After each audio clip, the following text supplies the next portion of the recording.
Jadi kalau kita hidup sejalan dengan Allah, maka disebut Bani Israel. Bani itu orang, Isra itu berjalan, El itu Tuhan. Kalau kita menjadi Bani Israel, hidup sejalan dengan Tuhan, maka kata Tuhan, ya Bani Israel, uzkuru nikmati Allah alaikum wa anni faddaltukum ala alamin. Maka kamu akan mendapatkan banyak keutamaan dariku. Bani Israel ya siapa saja, orang yang berjalan menuju Tuhan. Tidak ada kaitannya dengan satu bangsa. Itu mah cuma minjem aja nama dari Al-Quran. Awas, harus cerdas.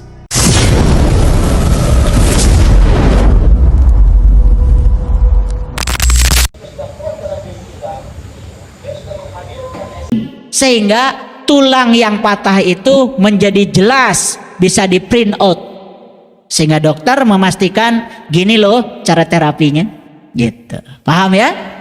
Jadi sinar X itu ya sinar dengan frekuensi tinggi, beda dengan sinar dari lampu ini frekuensi rendah. Nah, frekuensi berbanding terbalik dengan panjang gelombang. Makanya sinar yang datang ke sini ini frekuensinya rendah, panjang gelombangnya besar. Nah, kalau sinar X frekuensinya besar, panjang gelombangnya pendek. Nah, orang-orang fisika sekarang tahu bahwa ya yang disebut dengan alam semesta ini ternyata terbuat dari energi. Energi yang memadat kemudian membangun yang disebut dengan materi. Ternyata yang disebut dengan materi pun ketika dibelah-belah kan ujungnya atom. Ternyata atom pun di dalamnya sebetulnya adalah ruang kosong, hanya pusaran-pusaran energi lagi jadinya. Makanya materi kata Einstein setara dengan energi, E sama dengan massa dikalikan kecepatan cahaya dikuadratkan.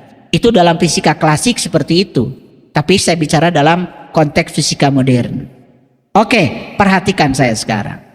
Nah, semua orang sepakat bahwa ya pikiran itu energi, perasaan juga energi, betul? Kalau kita hanya menggunakan pikiran dan perasaan menciptakan realitas, berarti tidak total dong. Nah, sedangkan tubuh kita tersusun dari 100 triliun sel. Nah, di dalam tubuh kita itu berarti ada atom, berarti ada energi, karena massa setara dengan energi. Jadi kalau kita bisa menggunakan totalitas keseluruhan kekuatan yang ada dalam diri kita, bukan hanya pikiran, bukan hanya perasaan, tetapi tubuh dengan jumlah selnya yang sekian banyak sebagai sumber energi, berarti tubuh ini bisa memancarkan frekuensi tinggi ke semesta, dan itu yang didengar oleh semesta, dan itu akan membangun realitas di frekuensi tinggi.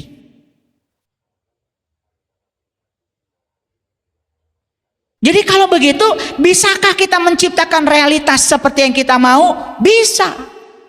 Tapi tidak cukup hanya dengan pikiran dan perasaan. Kita harus menciptakan keamanan, kenyamanan di tubuh kita, sehingga seluruh sel dalam tubuh kita selaras. Nah, makanya ada kata-kata, kalau ingin berdoa, maka selaraskan tubuhmu, pikiranmu, jiwamu, dan kesadaran. Bapak Ibu, kalau Bapak Ibu menyempatkan waktu 7 menit saja sehari, 7 menit ya. Pertama, gunakan pikiran untuk imajinasi. Perhatikan saya, imajinasi. Imajinasi itu adalah mencipta segala sesuatu yang kita ingin dalam hidup ini. Tetapi imajinasi tidak boleh berlawanan dengan hukum cinta. Tidak boleh mengimajinasikan yang negatif. Misalkan mengimajinasikan kebangkrutan orang lain karena dendam, nggak boleh. Itu sudah melawan hukum tarik menarik, hukum cinta. Dan itu yang terjadi. Ya, itu yang akan terjadi. Jadi bukan orang yang kita bayangkan hancur, bukan. Itu akan memantul dulu gemaknya pada dirimu sendiri. Itu yang dikatakan di ayat tadi, segala yang buruk berasal dari tanganmu sendiri. Jadi semua yang buruk itu bukan dari orang, dari tanganmu sendiri, bukan dari Allah, dari tanganmu sendiri. Karena dari Allah itu dasarnya semua yang baik-baik saja. Jadi kalau kita hidup sejalan dengan Allah, maka disebut Bani Israel. Bani itu orang, Isra itu berjalan, El itu Tuhan.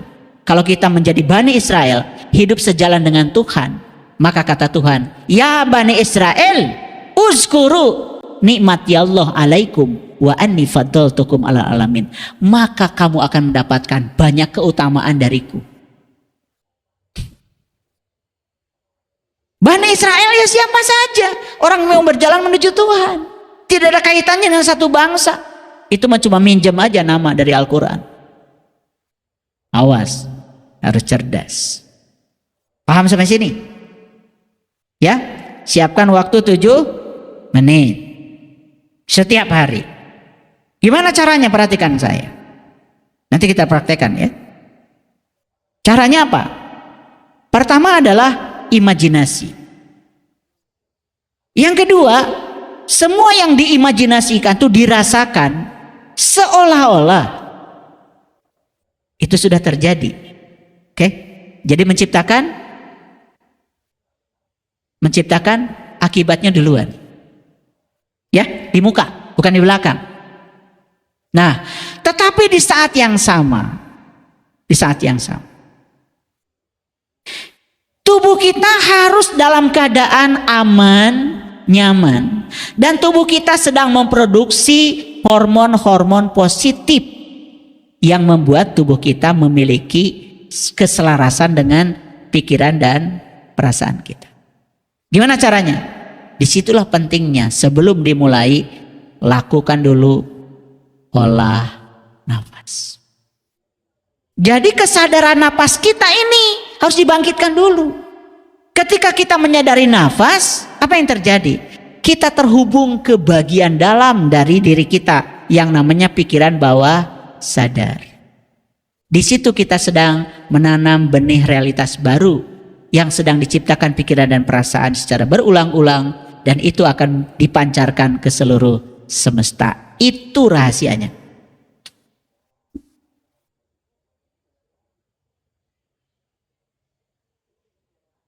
Inilah yang disebut dengan doa sejati. Melampaui semua kata-kata. Kita sedang memancarkan getaran, memancarkan frekuensi. Nah, makin sering kita memancarkannya, makin kuat memancarkannya, makin besar energi yang kita pancarkan. Itu yang akan menimbulkan resonansi dengan alam semesta, sehingga semua hal yang cocok dengan frekuensi kita akan datang.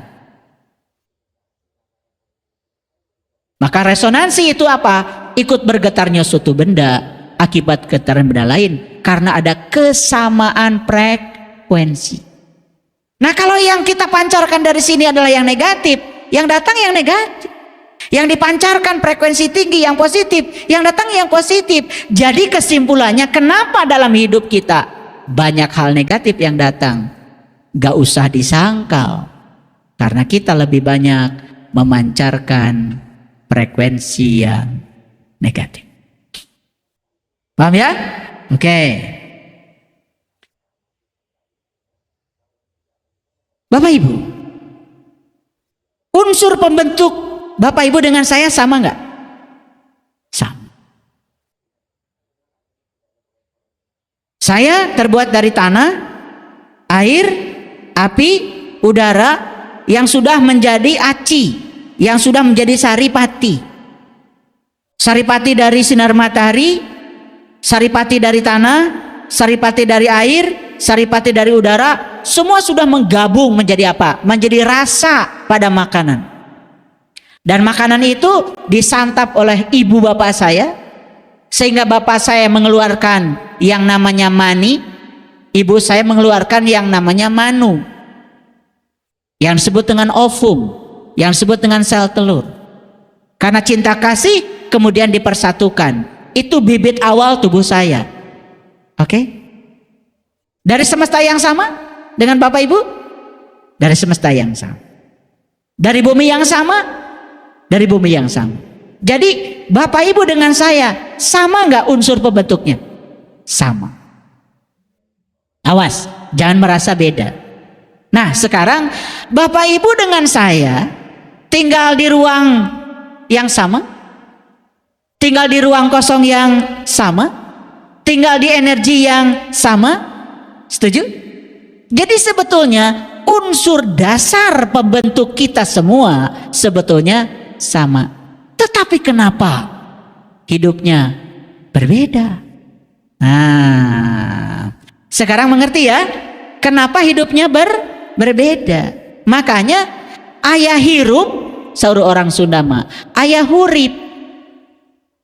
Nah, kalau orang Sunda bilang daya semesta itu adalah hurip.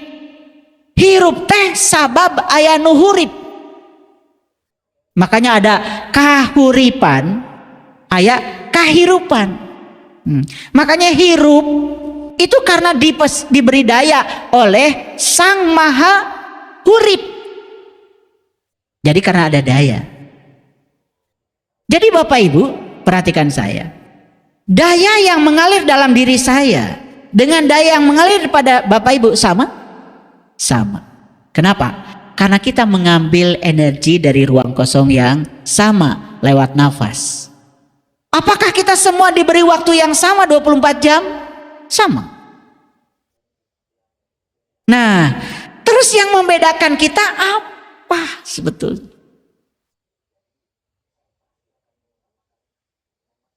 Apa yang membedakan? Yang membedakan itu adalah kemampuan menggunakan potensi yang sama itu. Paham ya? Apa? Kemampuan menggunakan potensi yang sama itu. Sama semuanya. Ada yang bisa menggunakan potensi itu, ada yang tidak bisa. Makanya saya bilang tadi, di balik nas ada jin. Jin itu sesuatu yang tersembunyi. Yang tersembunyi pada diri kita banyak? Banyak. Bakat masih tersembunyi. Potensi diri masih tersembunyi. Makanya kita latihan keterampilan. Ada keterampilan vokasi, ada keterampilan intelektual, ada keterampilan emosi. Kan itu, betul? Nah, itu semua dalam rangka untuk memberdayakan kekuatan yang sama yang diberikan semesta kepada kita. Clear ya? Jadi semua hal terbuat dari energi yang sama. Clear ya? Yang membedakan apa tadi? Kemampuan seseorang untuk memberdayakan dirinya. Kemampuan seseorang untuk menggunakan yang sama itu. Itu aja. Makanya ada kata-kata begini. Miskin berasal dari perasaan miskin. Nah ternyata sudah diteliti oleh para fisikawan luar biasa. Jadi otak manusia ini punya kekuatan hanya satu. Sedangkan perasaan yang ada di sini punya kekuatan 5.000 lebih kuat daripada otak kita. Makanya saya sudah bagikan, silakan kalau mau pesan ada e-book. Jadi saya sebarkan dalam bentuk e-book. Judulnya adalah Dahsyatnya Kekuatan Perasaan. Nah, siapa yang bisa menggunakan kekuatan perasaan yang 5.000 kali lebih kuat daripada kekuatan pikirannya? Ditambah lagi dengan kesiapan tubuh untuk bisa menerima segala hal yang diinginkan, itu pasti jadi realitas. Nah, pertanyaan selanjutnya, ada orang yang mudah memanifestasikan mimpinya. Ada orang yang sulit memanifestasikan mimpinya, kan gitu aja. Kok ada orang itu gampang sekali. Dia cerita tentang rumah, besok punya rumah. Cerita mobil bagus, besok punya mobil. Ini cerita terus nih, nggak punya. Di mana letak perbedaannya? Kita menganggap seolah-olah selama ini karena perbedaan bisnis, perbedaan usaha itu yang selama ini kita pikirkan sangat dangkal. Padahal sebetulnya ya, bisnis pun kalau perasaannya tidak bagus kan belum tentu berhasil. Betul nggak? Jadi sebetulnya itu adalah totalitas dari semua potensi yang Allah berikan pada kita. itu yang menariknya, sehingga tubuh ini menjadi medan magnet yang sangat kuat untuk menarik segala hal yang diinginkan. Oke, lanjut. Nah, Bapak Ibu masih belum sadar dengan kekuatan napas? Perhatikan saya. Sekarang napas masuk. Saat napas masuk, napas ini energi loh. Napas ini sang hidup loh. Napas ini adalah kahuripan. Napas ini adalah daya semesta yang memberikan kehidupan. Nah, ketika napas masuk, dia tinggal beberapa saat di tubuh kita. Saat tinggal beberapa saat di sini, Bapak Ibu, apa yang terjadi? Dia merekam semua yang sedang terjadi di ruang cipta dan perasaan kita.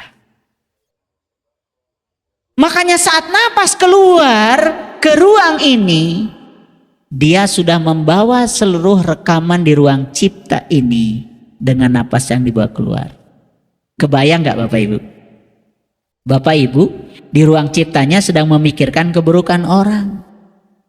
Direkam tuh sama napas.